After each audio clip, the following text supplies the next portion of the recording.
Audio.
And I need to start all over because the audio was not on. So, welcome everybody to the waiting room virtual release events. My name is Matthew Mejia, the CEO of Nervous Ghost Press. It's been a while since we've been online and virtual and out there, and we've kind of moved to more in-person events. It's hard taking all the equipment everywhere, but we're working on it. It's a lot of fun. Moving forward, we'll be having more and more and more virtual events because I like having strangers become friends and friends become best friends and best friends become family, and our community grows and grows and grows and grows. So Nervous Ghost Press, for those who are unfamiliar, we are a 501c3 arts advocacy nonprofit organization. We publish anthologies every year, hopefully, and we have a community arts workspace, which is what I'm most proud of currently, where you have the ability, the opportunity, if you need it, to have internet, AC. There are books here. There's a desk if you need to write. We have a booth for recording. One of my best friends, Brian, he is our audio engineer. So if you need to record, come record. If you need to write music, you have a space. If you're working on a novel or you just want to write something down and you need a space to do it, email me. I'll always say yes. Let me know what you're working on and we'll get you in. We began in 2019 after I moved back home from grad school. I realized it's the art and the community, and I wanted to make a space for art's access to those who need it most, wherever you are, whoever you are. And it's been something that has brought me a lot of stress and frustration, but absolute fulfillment also. And so check us out online. Let me put the screen up for you. Stay connected here. Nervous Ghost Press on Instagram, Twitter. This is our YouTube channel, of course, Nervous Ghost Live, www.nervousghostpress.org. You can email me directly, ghost@nervousghostpress.org. Or if you want to email Brian or Giovanni or James or anybody else on the website, their emails are there too. But if you're looking to speak with me, this is my contact information. So about our new journal, The Waiting Room, with cool art.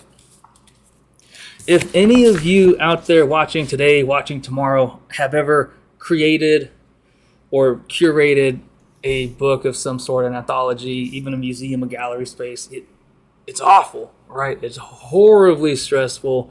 There's so many moving parts, but also there's something addictive about it. And every time I finish one, I want to start the next one. I want to start the formatting process from when it comes to the table and the emails, how the artwork and the words and the stories and the poems, how they first look, and then you're formatting them, making them fit in the guidelines, the page, the margins, and everything else. It's a lot of fun. And then when you can finally hold the book in your hand, it feels so heavy, but in such a surreal kind of a way. In the middle of this one, it's a kind of a spoiler, but it was really It was really tough to do, and so I want to show everybody.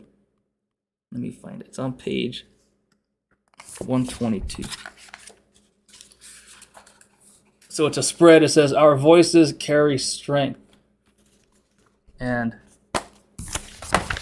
what that means to me, when I found writing and when writing found me, when I discovered whatever it was that I wanted to be on the inside, I wanted to get my words on paper, I wanted everything to be there. I realized that our voices are powerful. And they're powerful not just because they are, but because they are, and that's it, because they're our voice. And I tell my students all the time, their voices are absolutely important enough to be shared, and they should be shared, and they should be screamed across all landscapes and highways and mountains. But that doesn't mean that everybody will like it. But at the same time, that means we have to share it. And so when I have these anthologies, and you'll hear the voices of the individuals today, and hopefully they'll share a little bit about themselves too, because I'm learning just as much as everybody else is. It's a cool situation. Is that share your work, share your voice, draw that painting you've been wanting to draw, write that poem that's been eating at your heart, get something on paper, because with paper, we can manipulate paper. We can crunch it, we can set it on fire, we can chew it, we can spit it out, we can do whatever we want, and we regain and capture the power and the strength and the autonomy over our words, over our emotions, over the traumas and everything that we have gone through. And so with the waiting room, it's another way for us to do that.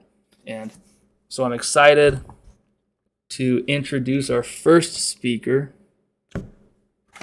And let me make sure I have everything right here. I think I do. And so every speaker, of course, I let them know. And so you all watching, it's going to be really cool. During their time, it's them. It's their show. I don't exist anymore. It's going to be really great. And so please, everybody, welcome Andy. Hi, Andy Orem here. I live in the Boston area, and I came to poetry sort of sliding into it because I'm a writer and an editor in the computer field. And about 20 years ago, I decided to start trying poetry, and I thought some of those things came out pretty well, so I've been publishing a few. Some of the poems are laid out conventionally, like most poems are just straight lines down. Some of them get into tabbing and scattering words around the page, and sometimes the words go in circles or Bezier curves, and I even have an animation in one of them, lots of weird fonts. So the poems that Nervous Ghost Press took are sort of in the middle of that spectrum. So I'm going to share my screen because I would like you to see them, if possible, while I read them. And the first one they published is Safe Word. And I will read it now.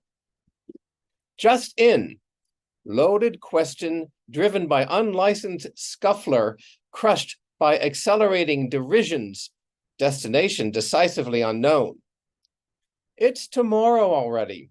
The words don't stay down, no matter how saccharine, any more than the listeners whose breakdowns spit back the reflux of the despised. How we wombed the accents that became the dialects, that became the pidgins, that became the creoles, that became our lacerated language. Every phoneme inculcated to our descendants. Our pronouns are we and us, and we protect us with every dictionary. Just out. All history is recounted in hissed syllables, therefore pursue what babbling excavates. Your vision, what? It clamps a vise on our choked aspiration. We sputter the sibilants you appropriated from the dead ruffians of a foreign watershed. Now that we can't strut the runway laid out for us, the only way out is to run. And I will do the other poem now, called In Our House.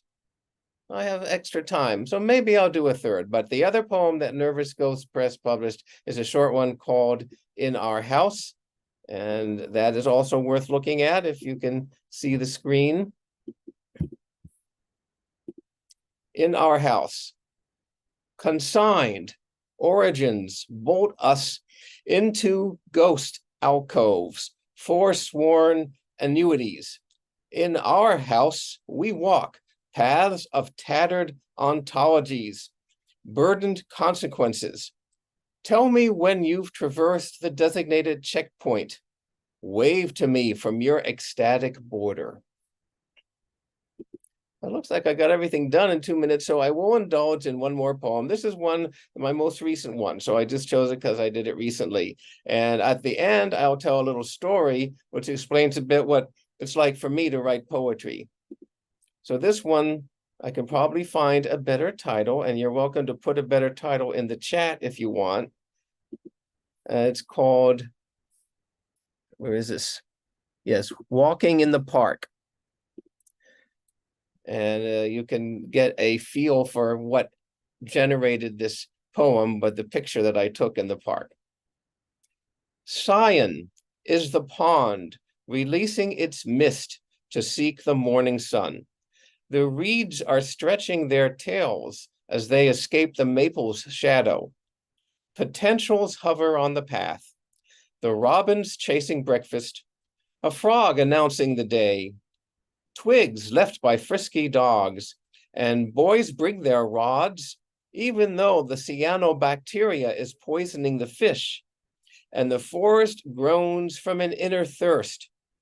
But it's still a sanctuary for we who chat about schools and housing, who clean up after each other's pets, who run so that we breathe, our sacraments connected. So I thought I would say about this that it shows you how easy it is to write a poem. It might not seem easy to everybody, but not that this is easy, but it's much better than a novel. You can take something really trivial and write a nice poem. What happened to me was I was going down to the park where I usually go, and I saw a sign warning people to keep their pets out of the pond because they had cyanobacteria. You can look that up if you want. And I saw cyanobacteria, and I thought cyan, and I thought, well, cyan is the color of the pond, and then the whole poem came out of that. So that's all that I wanted to share. Thank you very much. I'll be listening to everybody. Thank you. Thank you, Andy. Where am I? There we go. I have to remember all the buttons I'm supposed to push to get my stuff to pop up.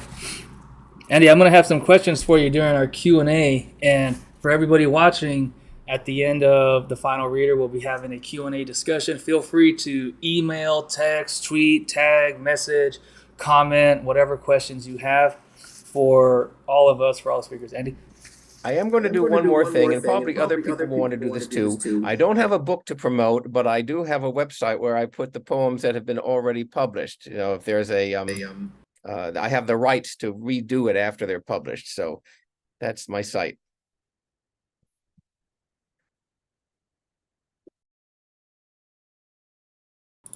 Let me get it, and I'll put it with, let's see, copy. I put it in the chat. Yeah. I have it, and I'm posting it for everybody. There it is. All right, everybody visit, go there, share it with everyone else. And again, thank you, Andy.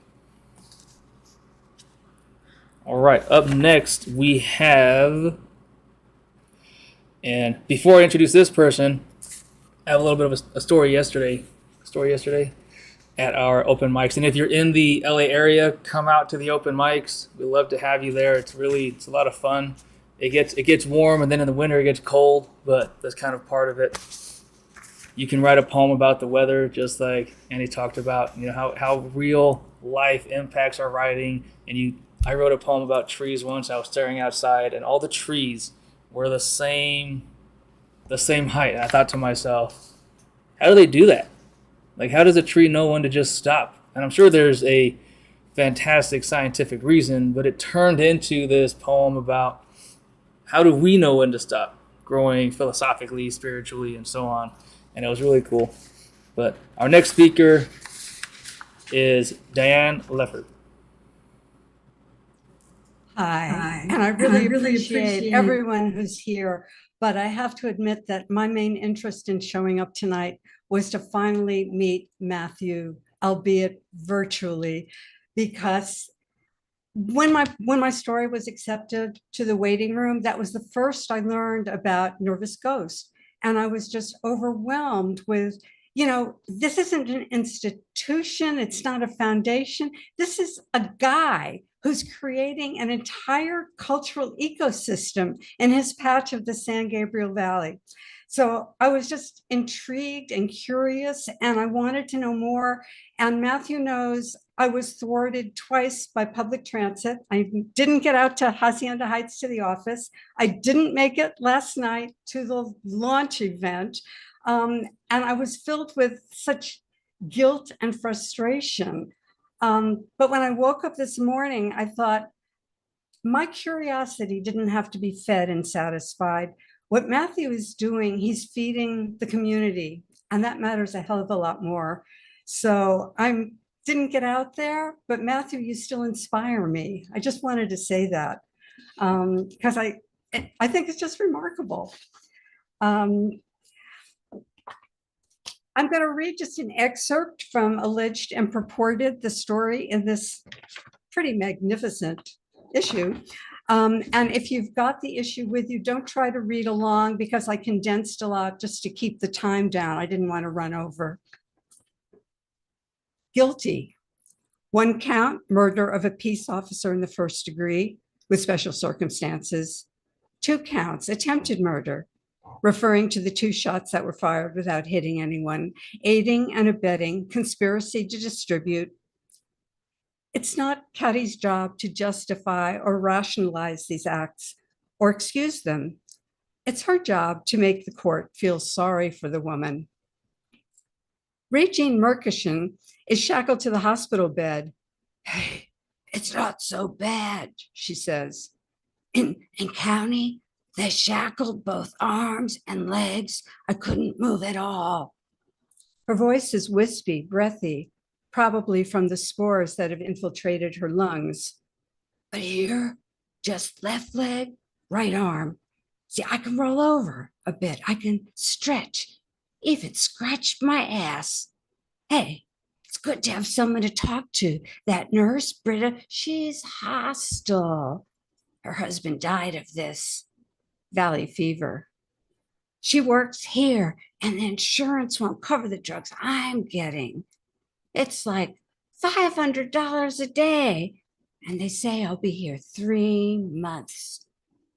So that's how long sentencing will be delayed, at $500 a day. Caddy wonders if state and county will sue each other over the bill. Actually, with or without the shackles, I'm so fucking weak, I mostly can't move. My body, when it disobeys, that proves it's mine. The way you say, my disobedient dog, my child. Caddy wonders if the woman has been rehearsing this monologue in her head for weeks, waiting for an audience. Someone else's is not obligated to obey you. Is it a mitigating factor that she has an interesting mind? In writing a mitigation report, you can't make it sound as though you're excusing, even explaining the criminal act. You strive to convince the court that the person is not a danger to society, that whatever happened was an aberration unlikely to happen again. Avoid any emphasis on a childhood of terrific abuse. The greater the trauma, the more we'll see your client as a walking time bomb. You can't stress the client's intelligence or talents. That might work for white-collar crime in federal court, but here, intelligence is considered a mark of leadership potential, which is believed to make a person dangerous.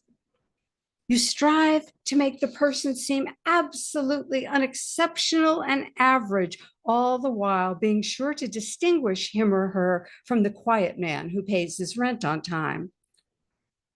Your client has family ties. Your client goes to church. Your client has friends. Therefore, your client is a good person. In this case, Caddy's client has very bad judgment when it comes to men. Her crime partner, or padna, that's the word they use these days instead of accomplice, he's the one who fired the gun. He made the deal with the DA. He testified against Regine. He's the reason the mitigation report is being paid for by a nonprofit that advocates for battered women. So Kathy asks about him. Business partner. It was never personal. Maybe you wanted it to be? Look, I'm an atheist. Oh, that won't help her case, not in this county. But I still wake up every morning saying, thank God I'm single. When we weren't fucking, I nodded off. Regine sighs, so bored, could hardly keep my eyes open. I don't do drugs, but I understand why someone would want crystal. For me, selling it was the rush, some risk to wake me up from this existential coma. Oh, this woman knows the word existential. You feel most alive when you're close to death, right? As a teenager, you never think you could die. Regine shakes her big head. The thrill of death is wasted on the young. Now I'm dying, too weak to enjoy it. Only thing you can get out of this is a spiritual experience, and that's not me. Then who are you? Kathy thinks. She needs leads, old friends, high school teachers, anyone who'd be worth an interview. Instead, Regine tells her she once heard a Zen master say that life is change. So as long as something is still decaying, it is alive. Watch me live. Watch me rot. Thank you for joining me. Back to Matthew. Where am I? Thank you. Thank you, Diane. And thank you for the kind words. First of all, when I read through the journal 1,000 times, it's so cool to finally hear the voices, because it's nowhere near the voices in my head. And this is why having these events and having people show up and we get to hear from the authors themselves is so important to really kind of match the voices how it's intended to be, when we can look at the work like Andy showed us, and we can see how the approach to the page was and how it was carefully designed and curated and so on and put together. But Diane reminds me in your words that you sent yesterday and today how important the community is always. And even when we aren't able to see each other face to face or person to body to body, we're still face to face, right? This still counts.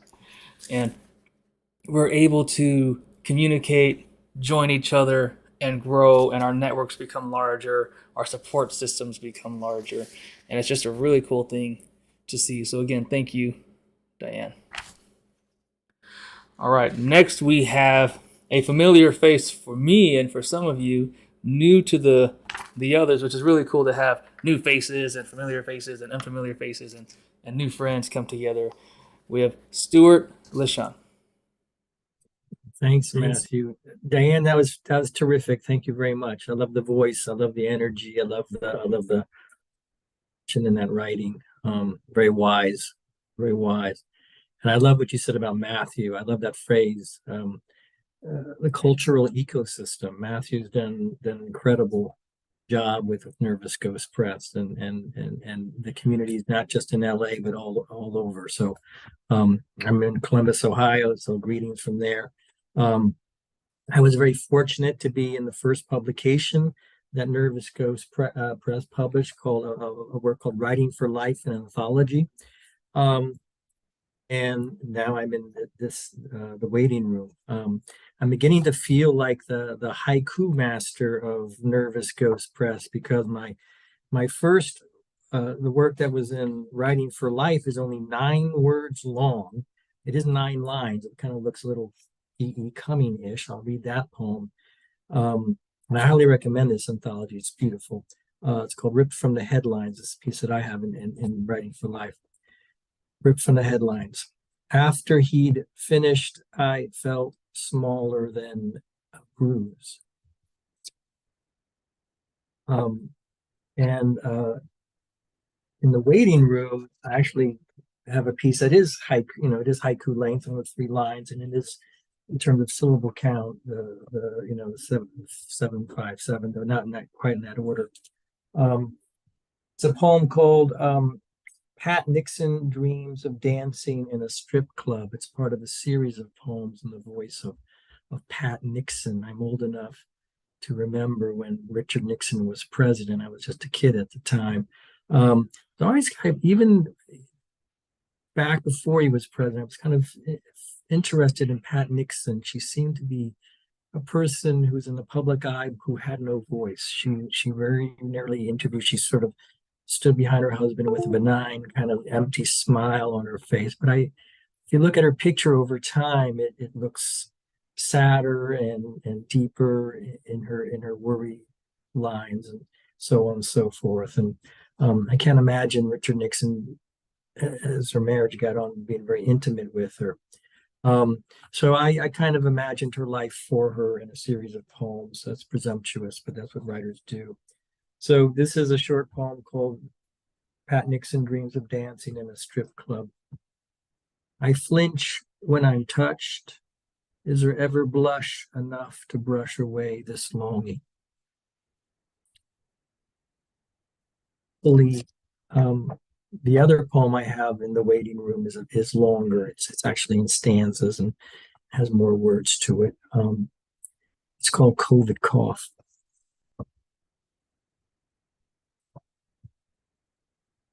Brittle bird besmirched chiggers in a jaw-chucked morning.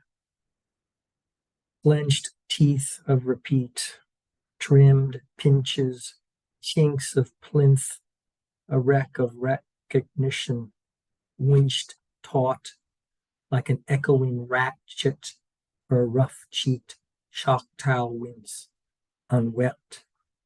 Silent stubbed breaths broken, rattles of stubbled corn stalks slit through etched, grayed green skies, disguised as spumes, edged flint, heaps of choke, whipped, bewitched, chipped, grated, gaggle of scratch.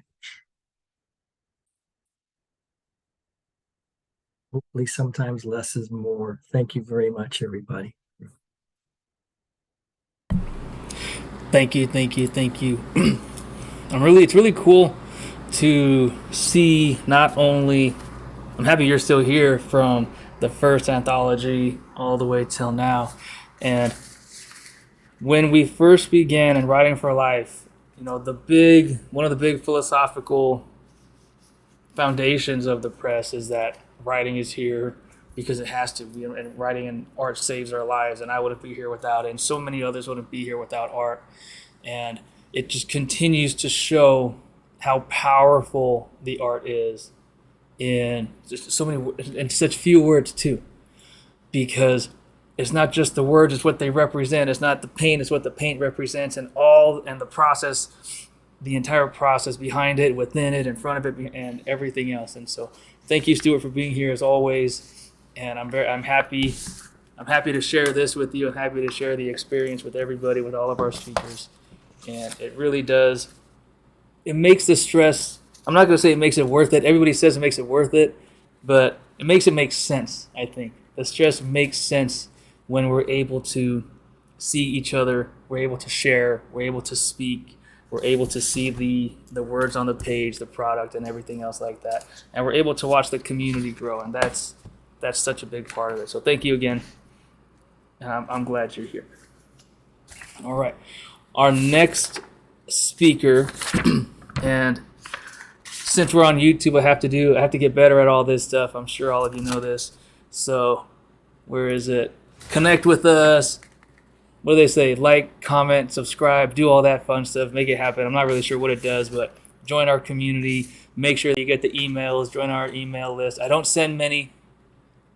If ever, I send maximum 2 a month. I don't want to send you 1,000 emails, but it's big updates, small updates. I'm always available. Just send me an email. If I don't reply, send it again. bug me, and I try to reply as often as possible. But join us, and let's see. I think that's right. If you have any questions, again, Q&A, and this is to our speakers as well. Think of questions. It doesn't have to be specific to any piece. It could be about life process. It could be about anything. We're here to discuss with each other, get to know each other, and it's really, really, really great. So our next speaker is Kaya Tormi. Hello. My poems are much longer than Stuart's, I'm sorry. But I came to Nervous Ghost Press in a very winding way. I started in music. My whole childhood I wanted to be a musician, and I was in cute little kid bands with my classmates, and it was really fun. And then, life happens, and then the ways we silence ourselves when life happens in ways we don't know how to respond to or control. So one of the promises I made to myself during lockdown in 2020 was, thanks to the support of some amazing friends, that I was just going to learn how to find my voice again. So the poems that are in the waiting room came about in response of my current self responding to my younger self, and just taking some of the lyrics that I had written in high school and just sort of playing around with how, even as we grow, there are ways in which we echo, in that whole like pop philosophical sense of you are every age you've ever been all the time, everything you've ever experienced all the time, and just sort of how could I sort of impose my current self onto my younger self and create layers of understanding in that sort of dialogue with myself. Also, because I'm coming from music, sound matters a lot to me, and my poems are a little bit visual, not in a way I think needs to be shown, but the ways that we can make language and sound visual are really fun to me. So I will read the first one now. My titles are also just kind of placeholder jokes to myself, so that's always fun. Can you This give us one's- page numbers, please? Sure. Page 18. It is called Routine. This is also my first time ever doing this, so Matthew's helping me out a lot here. So yes, page 18.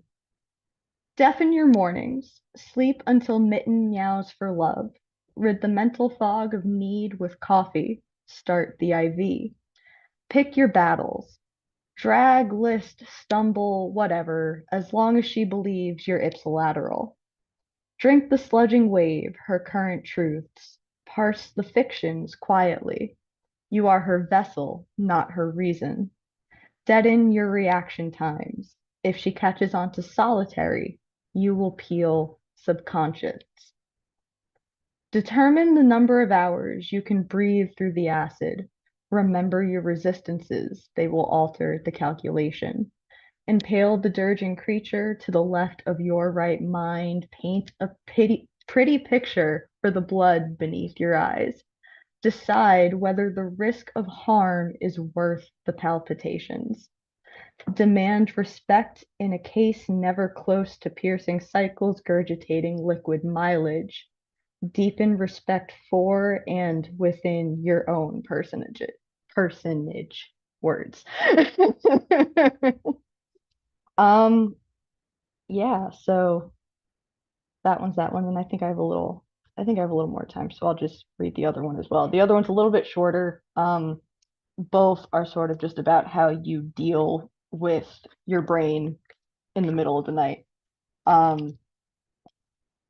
The other one's a little bit shorter. It's fun in that I had a line years ago that was the night scratches upon my back the work of penance, and I just sort of used that as the bread in an intrusive thought sandwich, and that's what this poem is.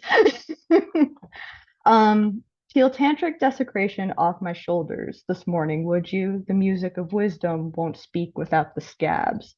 Mother promised if I behaved, the salt would loan me answers, and I want to be worthy of the sun. So hand me the mortar, I promise it's okay to use phalanx's pestle. Mix in the ginger, beetroot, and carve out the waxings of moonlit caps. Now, when I tell you very slowly, we will chant in harmony, hold high our offerings, dance elegies, beg felicities from God's demanding penance. And that's on 217. Woo.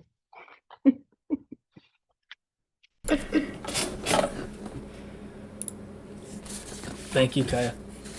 And you brought up music and poetry and stories and essays even are so connected that it hurts every time someone says, I'm not a musician, I'm a writer, I'm a poet, I'm not a musician, I'm an essayist, I'm not a creative writer. I mean, it's all the same, and it's just different genres of creativity. It's different genres of being a human. And so when you brought up life happens, and life absolutely happens, and that's what grows and builds our art. Because I think so much of what this journal is, what all the other journals are, what every book that exists, every painting, every music, every cake that's made, every entree that's created is human. And it comes from the inside. It comes from everything that hurts us, everything that loves us, everything that we love, everything that we hurt, and so on. And so finding our voice is so important, whatever the voice is. And I'm happy that I'm going to assume that your first reading was awesome, right? You guys say it. It was. I'm still sort of floored that I'm here. Honestly, this was. I found y'all through a Google rabbit hole trying to just keep my promise to my friend, and I would like just the fact that y'all responded is super cool. So thank you. Awesome. So Google works. Okay, that's good. That's awesome. Thank you. Thank you again, Kaya. So before I introduce the next speaker, I have to show you our cool hats. We got the ghost on there, and I haven't made these hats available online yet because I don't know how to ship a hat, and I don't want the front to break. But if you email me, I can certainly hold it for you. I can figure out a way I can wrap it in 1,000 sheets of bubble wrap or something. But I'm sure I know there's a process. I'm not a hat person. I think you can tell. But these are there. I have hats. They're really cool. I've always wanted to create hats, and so a while ago I said, all right, I have to do it.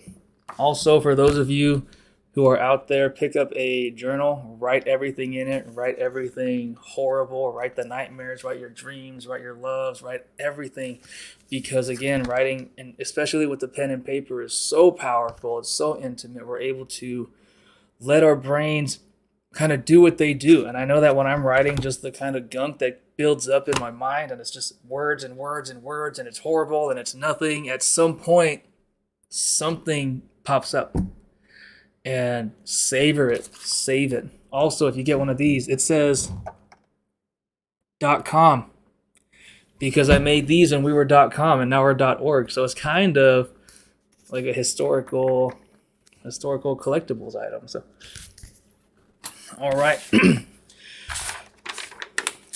I'm going to read very quickly from the editor's note in the journal. It's from Dennis. He's not here with us today, and maybe one of these days he'll be able to read it. But I'm just going to read the first paragraph. No, I'm going to read the whole thing. It's only 3 paragraphs, but it's on the inside cover of the journal if you have it.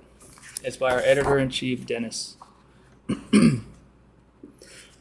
From the moment we arrive on Earth, words enter our ears like seraphim and distortion.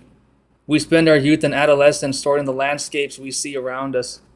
We make up stories as to why the crow is black, why the waves are breaking upon the rock, why the sky is so indecisive in choosing a hue for a particular shade for day or night, and why we see the world the way we do.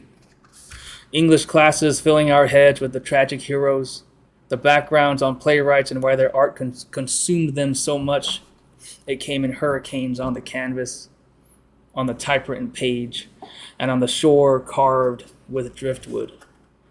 The moment you were born, you were learning the words and how to commune with the senses, to jump from one mountain top to another, to stand within fire and in winter to know for yourself what it is the world is trying to say to you. Like those before you, you have taken a place in speaking from both sides, from the edge, from the lifeboat, from the passenger seat, from your bed, peppered in good dreams, and from inside you, the wishing wells of you speak, and the echoes resounding in truth. Listen to your voices. All of them are true. Learn how you feel about hot chocolate seasoned with chili peppers.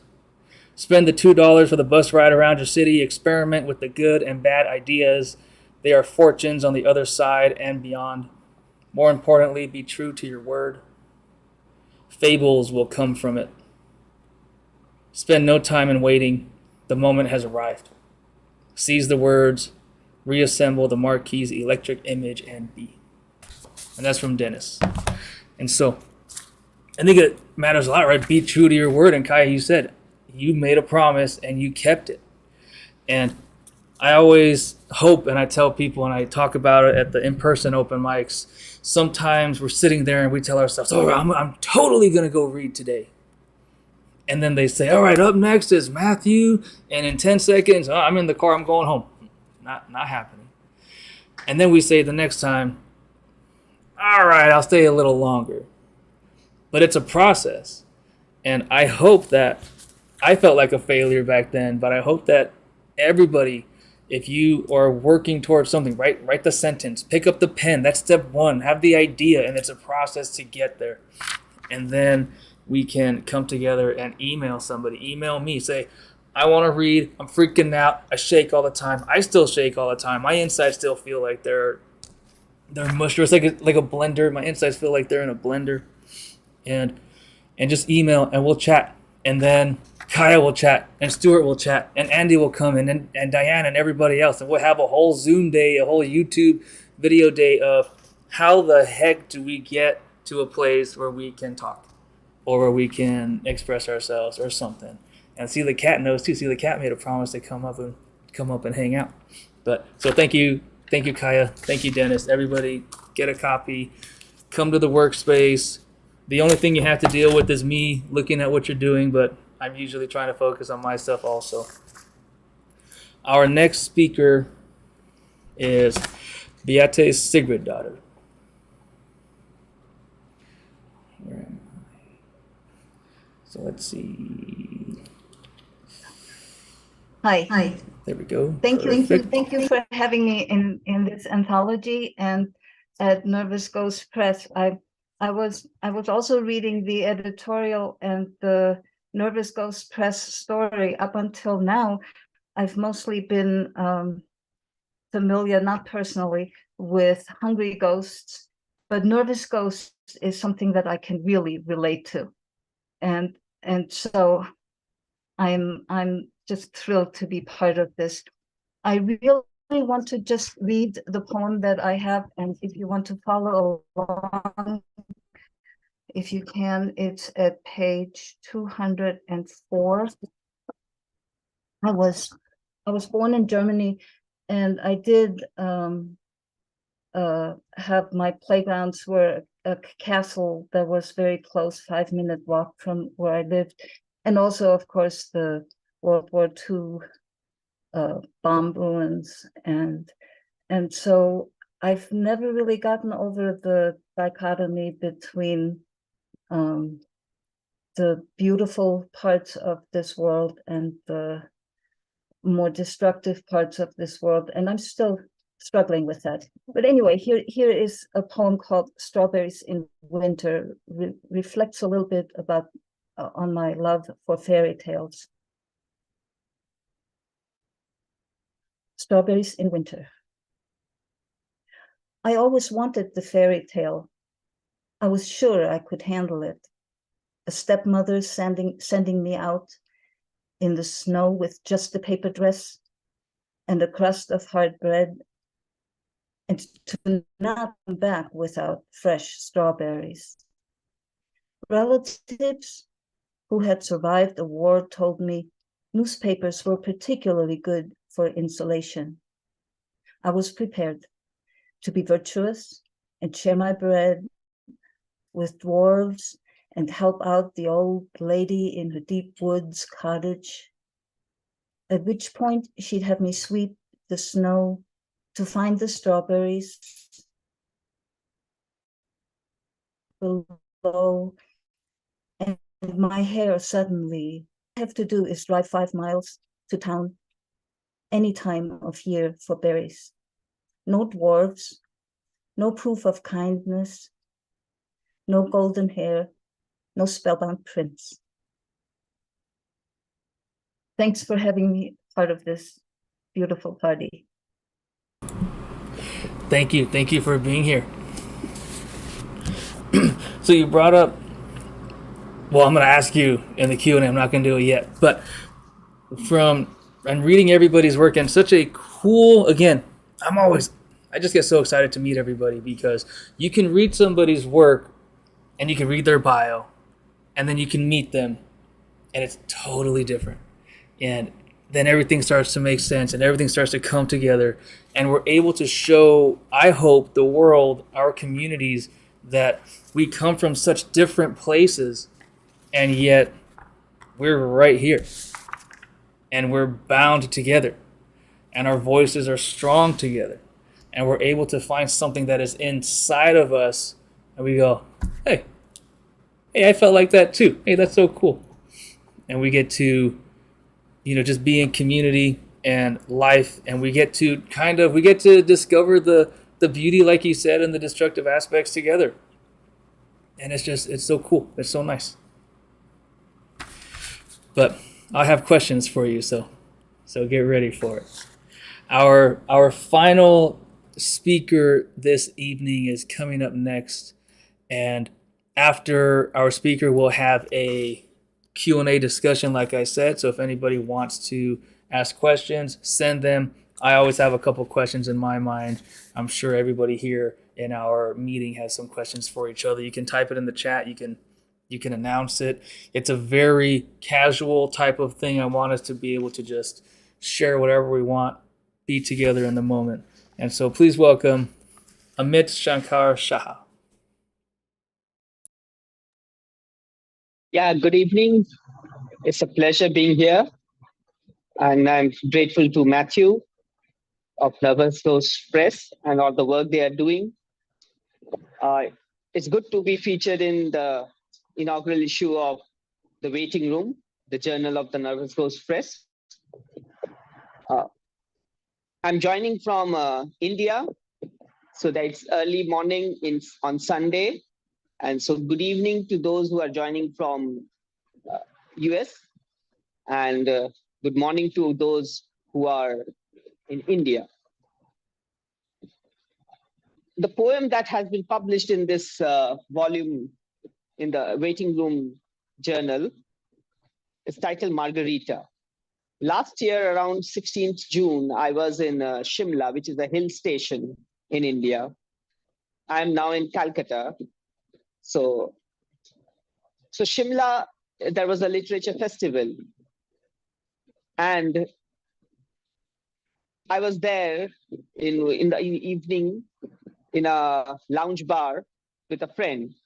And she said, we were drinking margarita, which is tequila base. And it was a very pleasant evening. We were looking down into the valley with all the lights twinkling. It was almost like looking down into a night sky. And that is how the poem came later on. Whenever I looked at the sky, I could have that association. So I'll read the poem.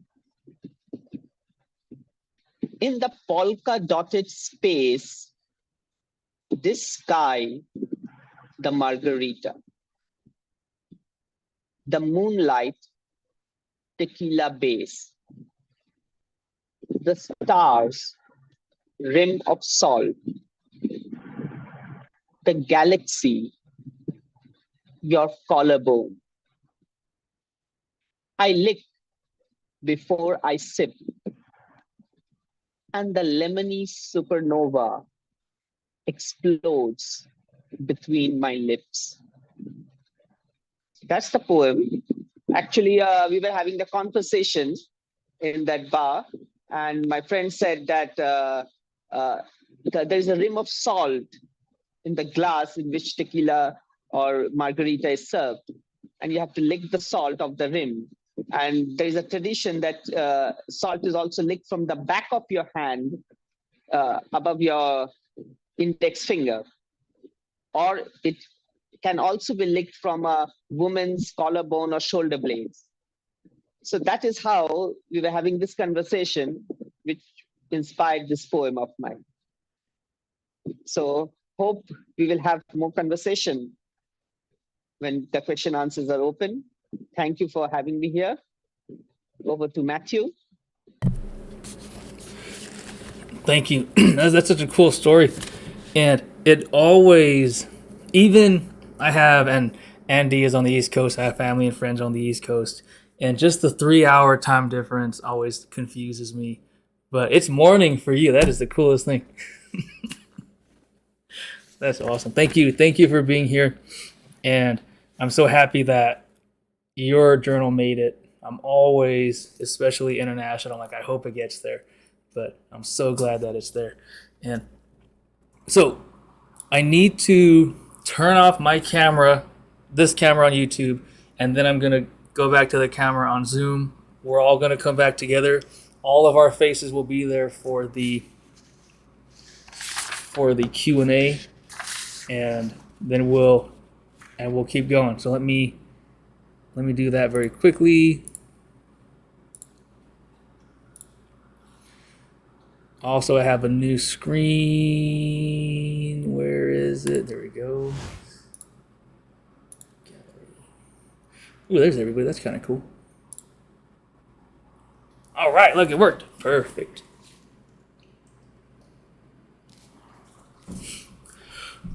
Okay, so like I said, so we have our Q&A, and this is either anybody can send questions. I have my phone here. I have all of the social medias. Kind of. I'm trying my best with it. But what I like most about this aspect is that it's a space for us to speak to each other, artist to artist, person to person, writer to writer. It's not a scripted. So what was your process in writing this poem? And then they say, well, I wrote it. It's like, okay, cool, thanks. But I want this. I want the inside. I want the anger. I want to see what we don't see. And so in a little bit, I think Stuart, you'll ask me a question, right? Or I'll just talk about it. But the process behind the journal and how we all see the complete journal. We all see the complete painting. We see the complete poem on the page. We hear the complete song. But what we don't often see or hear or experience are the drafts. And not just the drafts, but the horrible drafts. We don't get to see the brushstrokes that we had to scrape off because they're horrible. We don't get to see anything that hurt because of how awful it was. And that's the kind of stuff that we like to talk about. And what that reminds me of, and what I think about all the time, we think about the old masters, Michelangelo, all of them, all the really great paintings, Cezanne, everybody that we studied in art history and so on, and how perfect they were at everything. And I'm sitting here and I'm like, were they really that good? Not in that sense, but when you, as the person, you look at someone else's work and you see the masterpiece, it's done. But what we don't see is Michelangelo getting splinters in his hands when he was carving something. We don't see trying to carve marble and it shattering all over the floor and having to get another one somehow. I'm not sure what the process was, but it was probably a nightmare. And we don't see what we see every day in our own life. And every day in our own life, we see, oh my gosh, this sucks. This is horrible. I don't like my hair today. What's going on with me? My writing is awful. I'm the worst poet ever. I can't think. I'm not creative. Everything is awful. But what other people see in us is a perfectly polished poem. And so the process to create the journal is basically that process. It went through a rigorous, I'm sitting here and I'm reading through it 1,000 times. I'm formatting it. I'm printing it out on normal paper as much as possible to try to get a sense of it, because proofs cost money. And I can't just like make a proof and a proof and a proof. I wish I could. That would be the coolest thing. And then it's every 0.0025 inches is how I'm trying to get everything balanced as much as possible. And I'm sure that's just my own, issue that I have, where it has to be 0.0025. It can't be 0.0026. Can't have it. Heck no, no way. Don't even start with me about that. But the way that this process works, and the way that all of our readings work and our review processes work, is they're blind. And so I get everything, we put it into a program, no names. There are 0 names. It's only the title and the work, and that is it. And then we have our readers, we have our editors and chiefs, our proofreaders, and everybody. We have a system where we read everything, we discuss, we read, we discuss, we read, we discuss. And then at the very end, we do a final read through with a pen and paper. And I have it here. I'll show you, actually, so you can see it. Oh. This was the original cover, and not many people have seen it.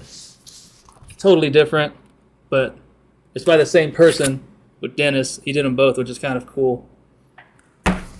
But the inside, it's upside down, doesn't have the script yet, if you can see. It has my notes,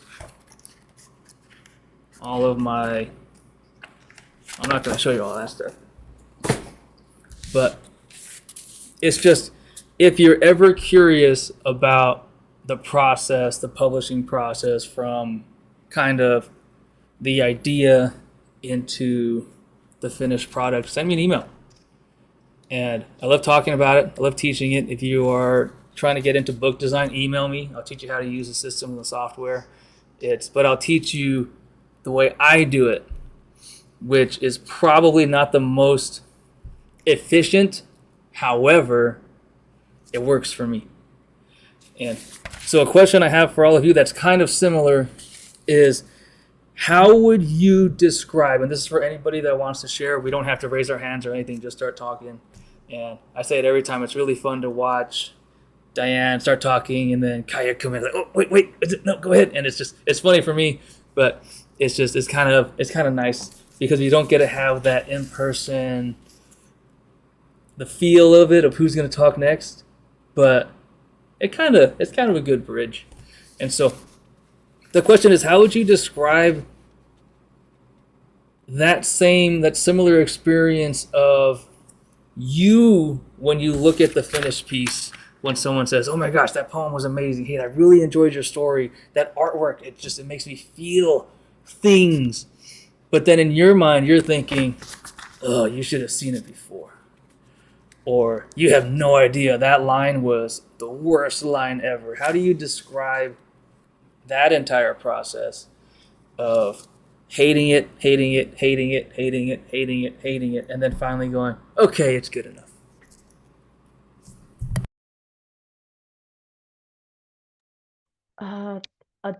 A whim and a prayer. Like I know it was clear earlier. I still have problems kneecapping myself and sort of trying to get ahead of any criticism that there might be. And so I think for me, I hit a point where I just can't look at it anymore. And I am happy to own whatever state it's in. I am happy to sort of joke about it with anyone who wants to ask. But at one point, I have to acknowledge that it's making me nauseous, and I'm done now. And that's the whole line of thought. Yeah, that makes sense. Do you ever, Kaya, maybe follow up for you and also anyone else, do you ever feel sick? Like you said, that nauseous feeling. Do you ever write something you're just like, ugh, just like, maybe you're not finished with it, but you know what? You can't keep working on it anymore. It's not going to happen. I have, yeah, there are many dead work in progress files in on various computer systems. But yeah, I think I also do believe though that things come back when they need to. And that like I have a whole file of just one-liners that sometimes they end up being exactly what you're missing in something else. I I don't remember know one that I've poem. ever hated Go ahead. something or that it made me sick, but there's time to say, it's not working. And put it aside, go for a walk, go listen to music, and at some point, it may be years later, the idea comes on how I should have been doing it. The only time I could say it was really awful, because I never really made a living as a writer. Okay, so I always had a job somewhere, and I had one like really demanding but ill-paid, boring job. And I was getting up at 3 a.m. before going to work on this novel. And I did that for maybe 6 months. And when I read those pages, they were the worst stuff I had ever written. And I think the ideas for the book were okay, but I just threw it all out until years later when I actually had a residency at the Wurlitzer Foundation in New Mexico. They gave me a house for 3 months. And that's when I really started working on that book that did eventually get published. But that whole time that I was getting up at 3 a.m. to write, nothing worthwhile was coming out. So I think you just have to cut yourself a lot of slack and give yourself a lot of permission instead of getting angry at yourself or feeling sick about the work. It's not always going to work. Well, I had an interesting experience at a recent group. I'm in a monthly group that meets in my local town. We've gotten to know each other, and we were going around the table, and everybody's presenting a nice poem, and people saying it's so nice, and minor changes, and it was all very positive. I was the last one to present, and the poem I presented, it was the second time I'd done it, because the first time I knew there were problems with it. And the poem was about a person I knew, a fellow poet. And after the group, I had worked with this poet, and we had come out with something we really liked. It was about her. But this group hated it. They said, we can see you're using language in a very interesting way, but we can't understand it. It's something between you and her, and other people can't understand it. Now, there are a lot of poets that write things that are obscure, and I enjoy reading that stuff, but I did not mean for this poem to be obscure. I was really happy because it showed that we were a really productive group, and we didn't just praise each other. We could criticize each other, and they'd known me. Most of them had known me for a long time, and they knew that they could criticize me, and I would take it well. And I went back and worked on the poem. So. That's a great point about not just praising and praising and praising. And I speak with people all the time when we're in workshops or other types of writing groups, and I think everybody should be in some kind of circle where you're able to give constructive criticism, because if we're sitting there and you're trying to make something that's awesome or that you feel is good enough for yourself, and everybody says, oh my gosh, that was the best thing I've ever read ever, well, then what happens? I'm like, no, it's not. It can't be the best thing you've ever read ever. Tell me what's wrong with it. Tell me what doesn't work. Tell me what's unsuccessful, and so on. And so, and I think that's a fantastic point. And it definitely helps us to grow and to hear. Maybe when we're stuck in our own head, it's impossible to get out of it. Get in there and pull them out. Pull your friends out of their own head. And at some point, or maybe right now. Yeah, right now. So Diane, you said it's not worthwhile, right? We're writing this. Oh, it's awful. It's nothing worthwhile. And so my question to everybody is, how do you as writers, painters, artists, and so on, how do you separate what's worthwhile for you versus what may be worthwhile for everybody else?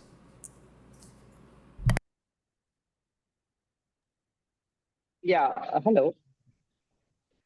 Usually, when I write, there are poems which are very, very personal, Like I am not giving the key to my readers. So the most of the readers will not be able to get into that poem. But there is always this aesthetic layer. They can sense the beauty of it, even though they don't have a clear understanding of it. So then they require some kind of glossary to understand the inner meaning of the poem. But that's the personal part. And there is always the aesthetic part. And then there are some poems which I actually start off as a very personal, on a personal note, but then I cut out the personal part and then add something, the social part or some universal, which will make it accessible to the readers. So then it becomes an editing process. So how the poem started and where it ended becomes totally different. And that is like my process. But it is not with all the poems. There may be some poem which a reader may say, this is an awful line. Like I have a poem which I had given to a reader. So he said, like, that line is not very good. But that line had association with a Bengali poet, which is in a language which the other readers will not have access to. So that there are certain things which everyone may not get the meaning of. So then it becomes a kind of, because every reader will come to a line with his or her own culture, his or her own associations. So that meaning will come out, which I may not have even intended. So everything becomes a kind of melting pot.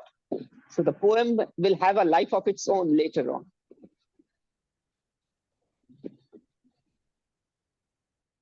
Robert Frost in a famous essay says, "No tears for the writer, no tears for the reader." That's kind of this deep engagement where you feel the emotion you're writing about or the thought you're writing about.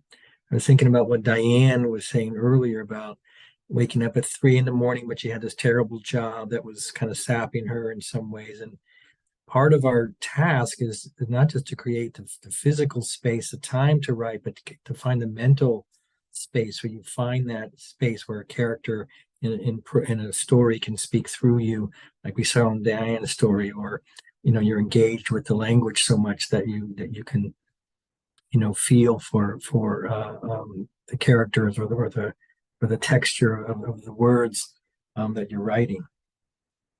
That for me is a challenge to find that, not just the time, but also the head and heart space to engage in the language, the level in which we need to do. Read our work.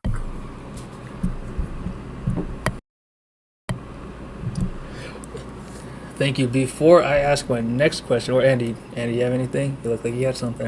Something else that came out of what Amit said. It's really great that people can put things that are culturally significant to them. You might not be in the United States. You have some culture that we don't understand very well, because with modern web searches, people can look up things. And it's the same thing when people write poems with a lot of scientific words like cyanobacteria in it.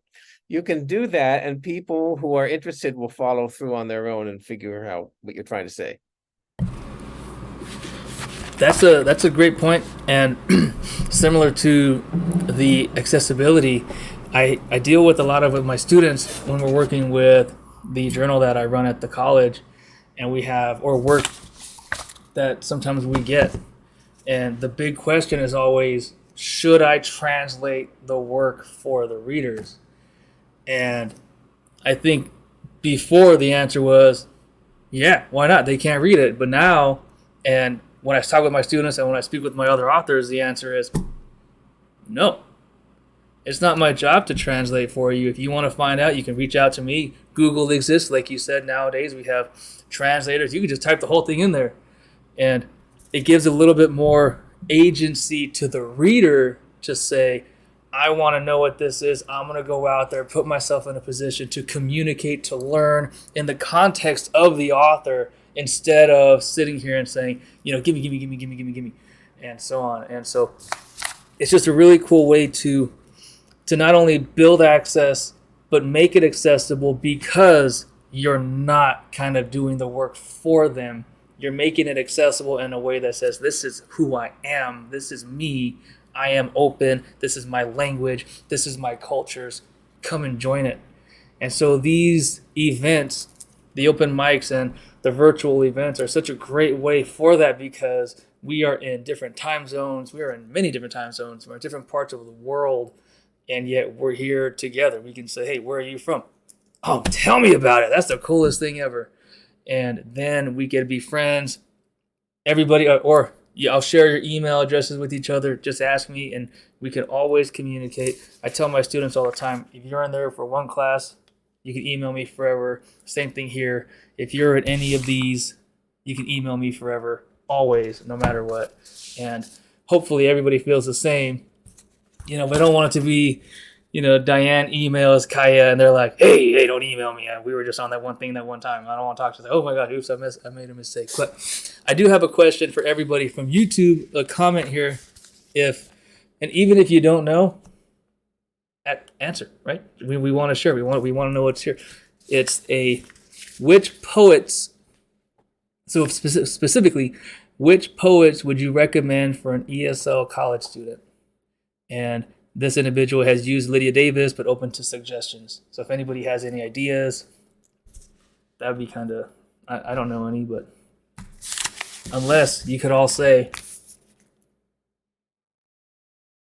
maybe, I don't know. But anybody have any thoughts? I like Alberto Rios. I mean, it's not,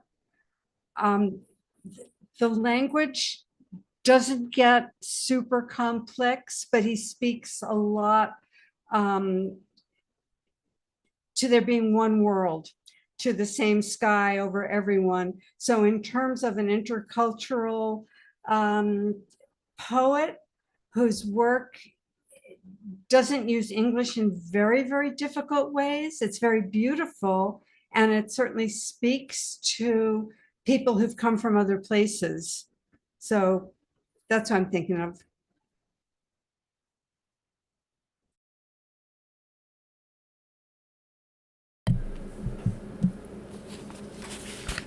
Anybody else?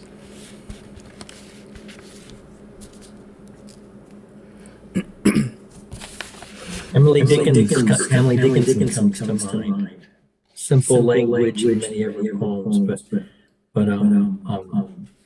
they can work at different levels. It's kind of amazing in that way. To me, Billy Collins. sorry. To me, Mary Oliver always comes to mind because of the simplicity and also the gentleness and the peacefulness of the poetry. When we're talking ESL, we don't want to talk too much political and maybe not right away. That's just my thought. But I think her language is simple and it's peaceful and it's loving, and I would recommend it to anything. In fact, I have thought about translating her into German, but I have too much else to do.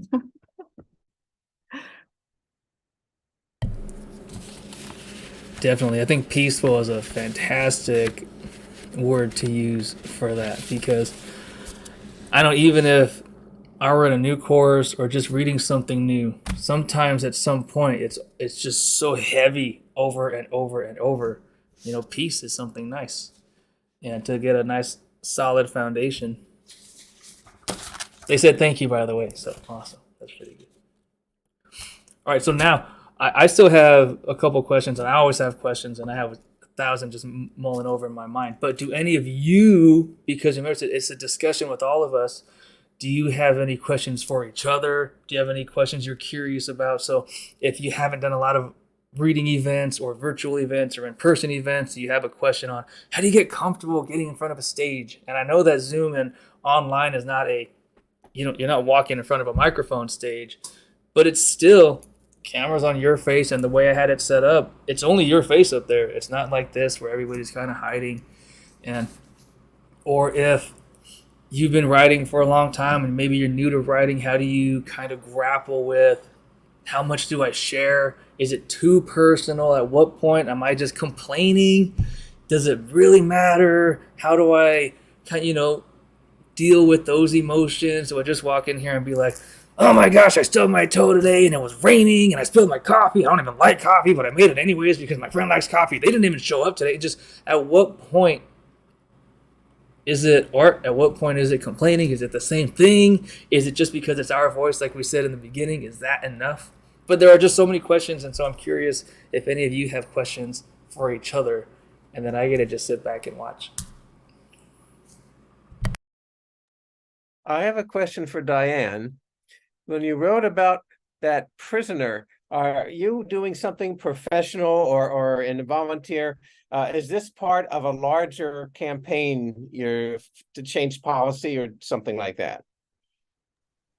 I have worked with prisoners. I worked on a campaign to get someone out of prison that succeeded after 14 years. But also, so many things went into that story, over the years. When I first moved out here, I don't know if anyone else has had this experience. It's only happened to me in California. I would interview for jobs and I would be offered the job and I would be told, come in Monday, we'll fill out the forms, be sure you have your social security number. And I'd show up Monday and they'd say, who are you? And it's like, there was no job. The person who interviewed me wasn't there. I was hired for one job, got the big embrace. So glad you're joining our team. And it wasn't true. So it was weird. But one of the jobs that I was given, but then it was taken away, was to write mitigation reports for people who'd been convicted. And you're like the sentencing consultant. You have to write their life story in a way that will make the judge likely to impose a lesser sentence. So I was really excited about that job. And I read some of the reports that other people had written, and I was really into it. And the job didn't exist. But so that stuck in my mind for a long time. And then, as I say, I did end up over the years involved in a lot of prison issues.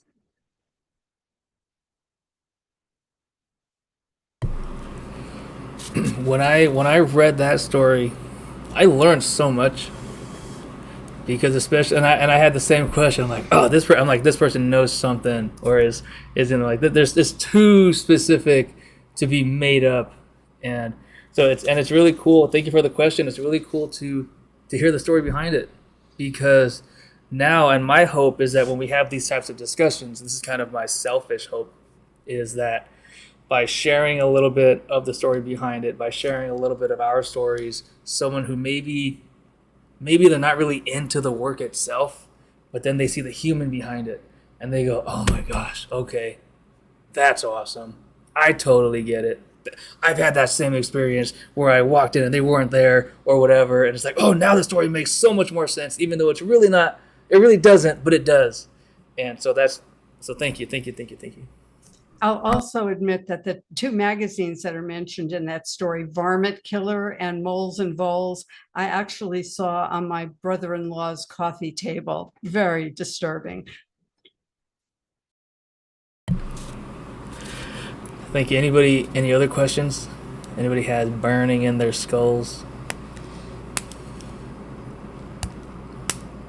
I was so interested in what Kaya said about trying to write something that was sort of a communication between your grown-up self and your younger self.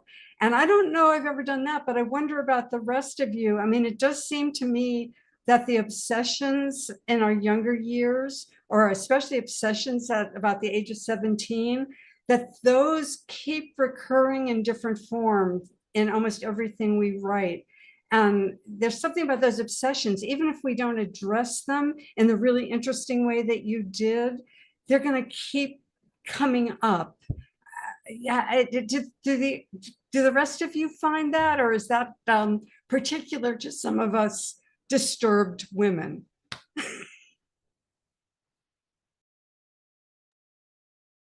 I can't say that I'm I'm probably a disturbed woman, but it's funny that you mentioned age 17. I'm working on a novel right now that starts with a person being disturbed at age 17, and the obsession and the resolution to it, is kind of a lifetime job.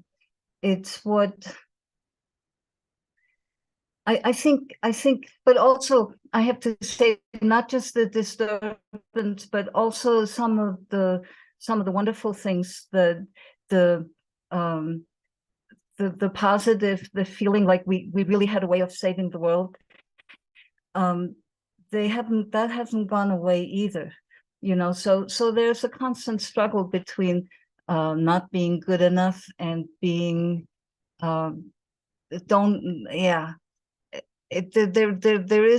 there's a struggle going on, but I think it's something.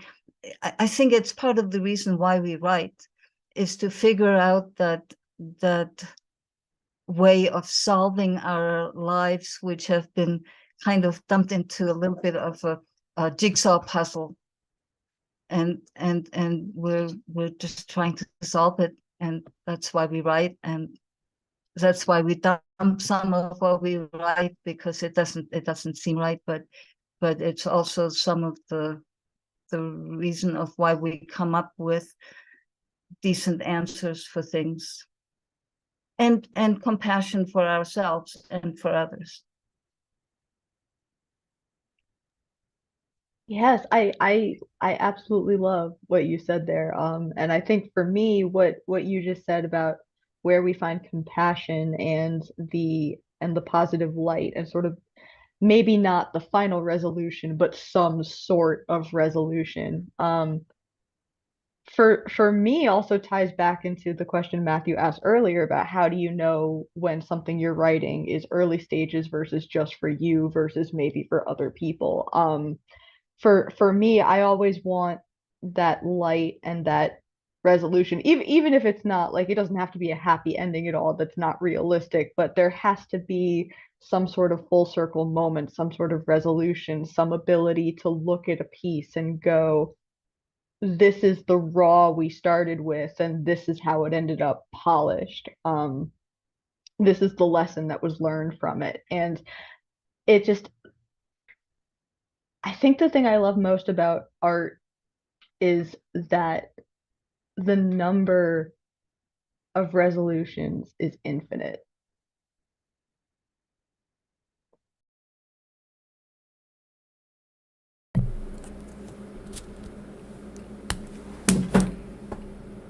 Awkward silence over yet? No. I'll throw this one out to everyone too.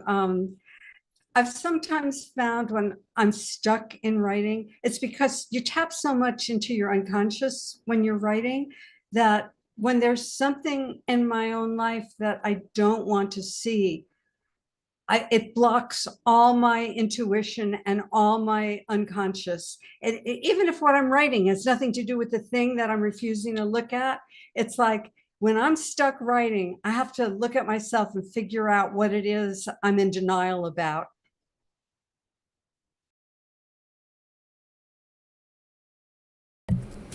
Hi, sister.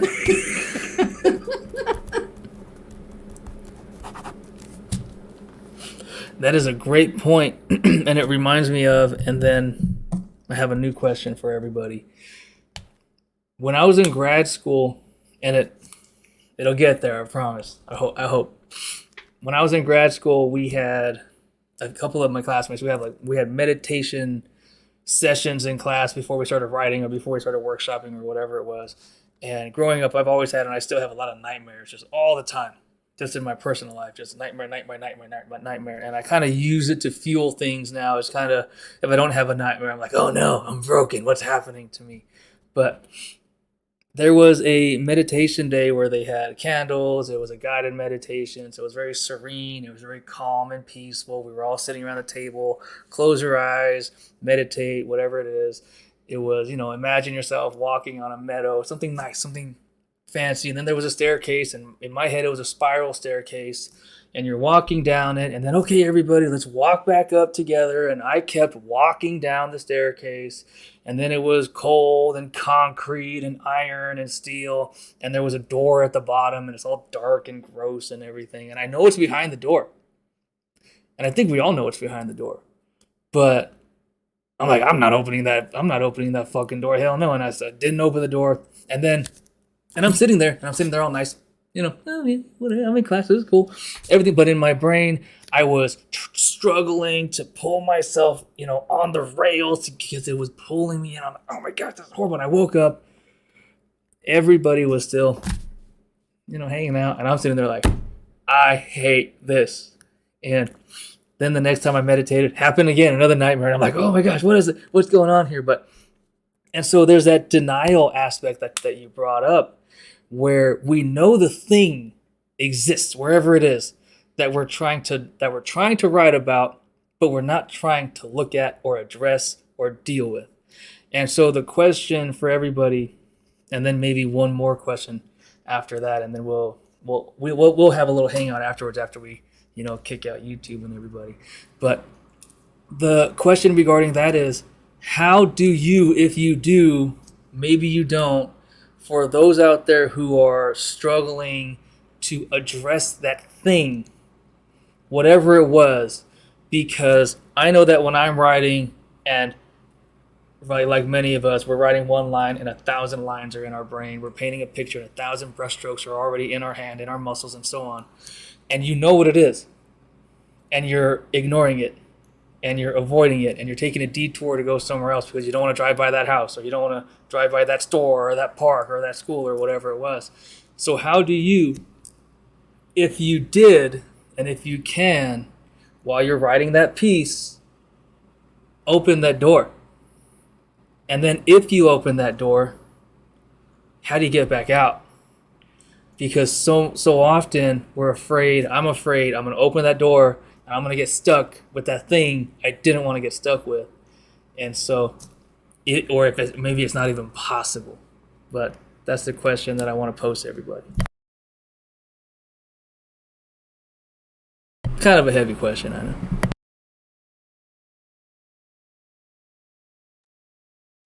I find that tackling easier with poetry and with music than with every couple of years I say I'm going to start a novel, and I always get stuck in the middle. And I think where for me poetry and music are easier is they're shorter, right? You necessarily have to break that process up into these little soundbite chapters. And Stuart, I would love to hear more about how you managed to get yours so soundbited, because I'm a rambler, and the brevity with which you can convey points is beautiful to me. But when it comes to really hashing things out and putting things on display the way that happens, particularly in a novel or just any piece of prose, that's a degree of intimidation I have not conquered yet.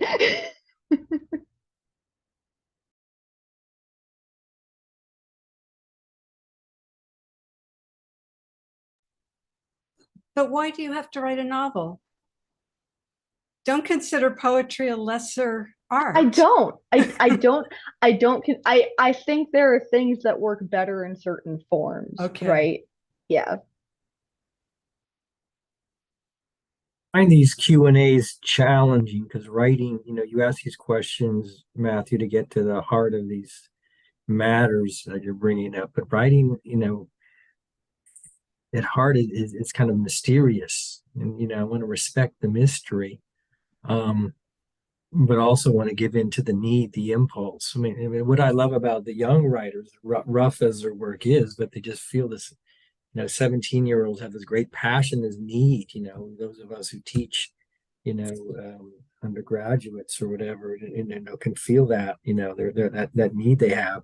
And it may be wild and all over the place and refined and so on and so forth. But to respect a mystery and and want the need, uncover the need and the impulse. That's kind of what I'm trying to figure out in my own practice, be it prose or poetry.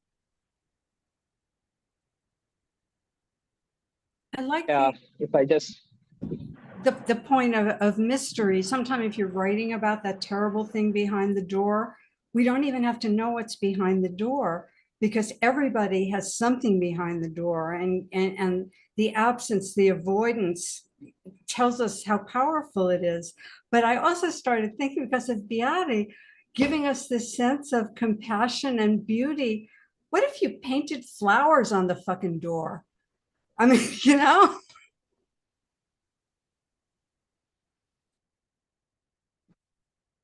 just to come in regarding obsession,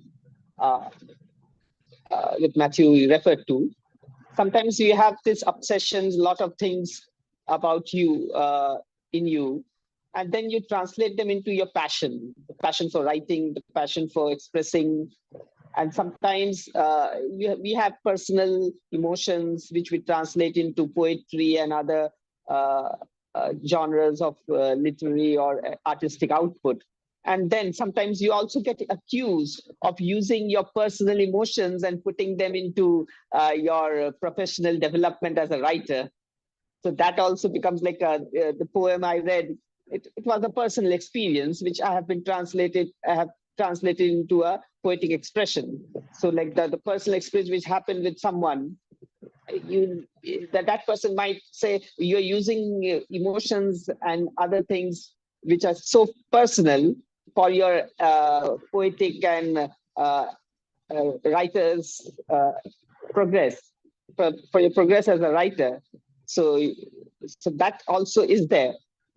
But that is how we channelize all our ghosts into something creative.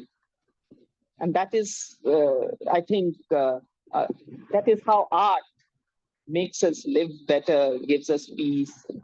And when others too read your work, they are also able to experience that peacefulness.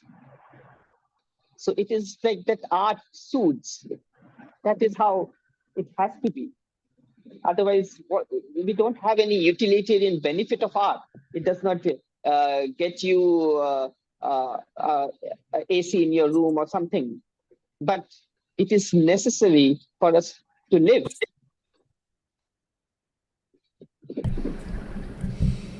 I think all our art comes out of a personal place at some level or another, Amit. By the way, I have wallpaper envy looking at you on the screen there. But out of that personal comes a universal. So when you write, the stars rim with salt, and you're, yes, I get it. You're drinking margaritas with a friend, but that has a larger appeal for even those, we may not be thinking of margaritas, but we're thinking it goes to a Van Gogh Starry Night kind of image, and it's a universal kind of power that it has. And so, the universal rises out of the particular, the granular particulars of our lives. Yeah, that is how the transformation happens. Like you're translating something very personal, and then obviously through experience, you know how to convey that thing to make it universal, so that it is accessible to the other readers, and they will have their own interpretation. So this association, the looking at the valley with the dotted lights, looking at the sky, and then Van Gogh sky, and then other associations. So all these associations get interconnected. And then even if the personal experience gets exhausted, gets hidden, the poem has a life of its own now. And it's a piece of art. Like T.S. Eliot said, it is the emotions is now very personal to the poet. Other readers will have their own emotions associated with this poem. They will connect it with other things, just like any product of art. So you reminded me of a question, or made me think of a question. And this will be the last question for the live stream, and then afterwards, again, we'll hang out a little bit after, kind of decompress, say goodbye, and so on. Because I don't want to just say okay, bye, and then it's like, oh my gosh, what are we doing? But so that question you brought up, or that made me think, is with the work having a life of its own. At what point do you let it live, and you stop tweaking it, you stop editing it, you stop adding something else, you stop cutting it down? At what point do you say, this art piece is its own entity and I need to stop touching it? Or do you never? I don't set artificial deadlines for myself, except if a poem gets published. And I feel if somebody liked it enough to publish it, I don't feel like changing it. I know some writers do. But there was one time when I made a little box for myself. We were taking a trip to the Middle East, and I decided as an exercise I would write a poem every day. And I was going to revise it as long as we were on our trip. But after the trip, I wouldn't touch them anymore. I said, the trip, that was the experience. I'm reporting that experience. I'm not going to touch them.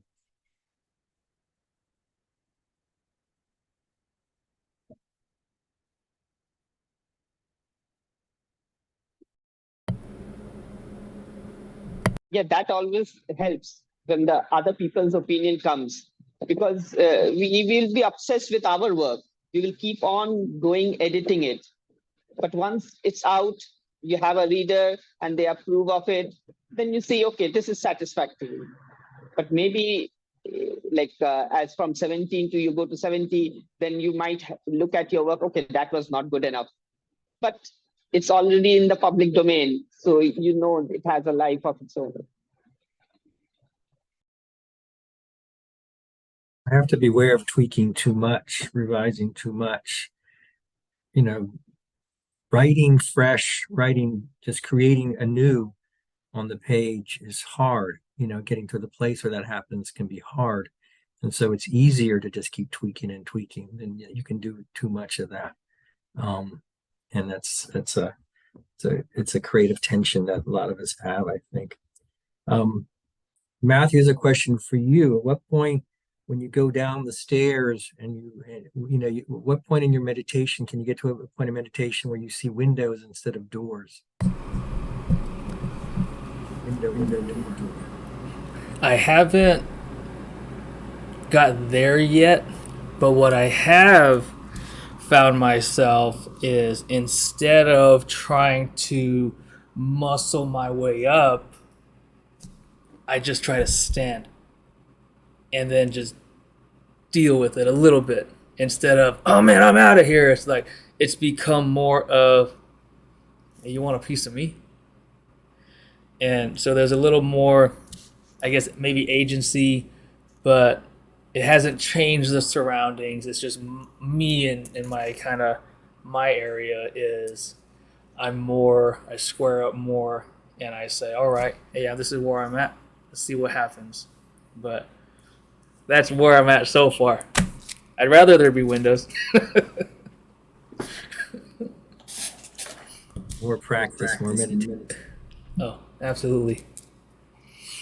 All right, so I'm going to close this out. I'll say a couple words, and then, like I said, don't leave yet. I'll tell you when the live stream is over, and then we'll be able to decompress and so on, because I know that oftentimes we're here, emotions are heavy, and if I just said, okay, see ya, click the button, then you're sitting there like, oh, what the heck? And so everybody who is watching live, who's watching tomorrow, thank you as always for tuning in. Thank you for supporting us, for supporting the community, supporting the authors and the artists. And we hope and we know that art is very much alive in all of us, no matter how large or how small. And I want us to continue to be together. Connect with us again. Here's our socials. Email me, ghost@nervousghostpress.org. Website is on the screen. We have Instagram, Twitter, Facebook, YouTube, so on. I even made a Threads and I've used it twice, but I'm trying to figure it out. I'm asking for anybody out there to send me pointers. I'm really not good at social media, and I'm trying to figure it out. I have to get past the barrier of I have a thought in my head, and I need to think to myself, hey, I should tweet that or something, right? I don't know, one of these days, but I'm sure I'll figure it out. And our next our next virtual release reading is on August 3rd. It is also at 6 o'clock PST. If anybody is out there and you want to join us and you want to be part of the readers, be part of the readers. We have the authors from the journal. Make sure you pick yours up at the website or from the office. And always, again, 100%, this is from like halfway in my heart. Does anybody ever say that instead of from the bottom of your heart? It's like midway, maybe. I'm not sure, but email anytime. Join us in person. Join us in our virtual events. After the journal readings, I'm going to have more virtual events because I miss them. And I think they are so important. We have the in-person ones, but we have to have these ones because we have people from all across the world here. And we're able to truly show that we are stronger than what it seems like we are on TV or on social media or anywhere else. And I really want to show that. I really want to prove it to people. And so thank you again, everybody. If you have your journal, let's say goodbye to the YouTube people. Let's wave to them and everything else. And thank you for tuning in. We'll see you next time. Thank you, everybody. Good luck.